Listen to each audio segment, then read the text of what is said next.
Okay, how do you factor a trinomial when a is not 1? Okay, so what do I mean a?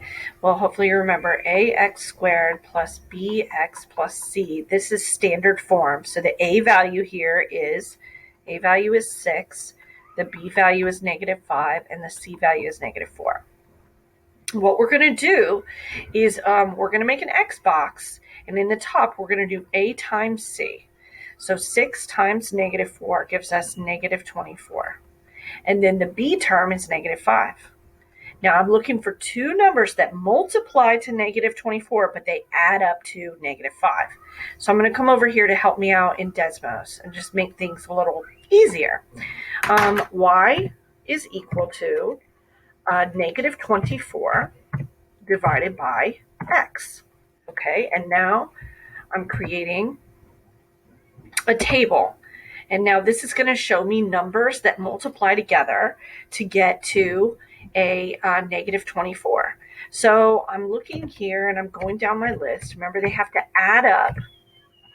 So let's start adding these up and see where we're getting. 1 and -24 gives us -23. Not what I'm looking for. 2 and a -12 gives us -10.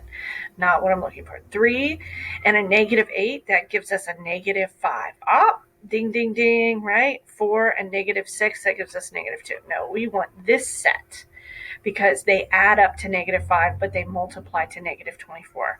So I use 3 and -8 as these two pieces on the side. Doesn't matter which order.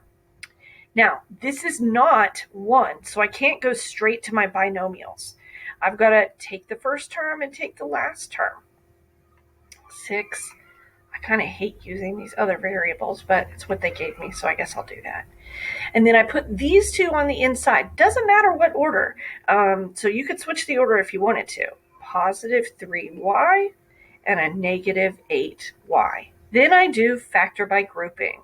That means there's not one thing that I could divide out of all of these terms, but I can divide something out of these two terms, and I can divide something out of those two terms.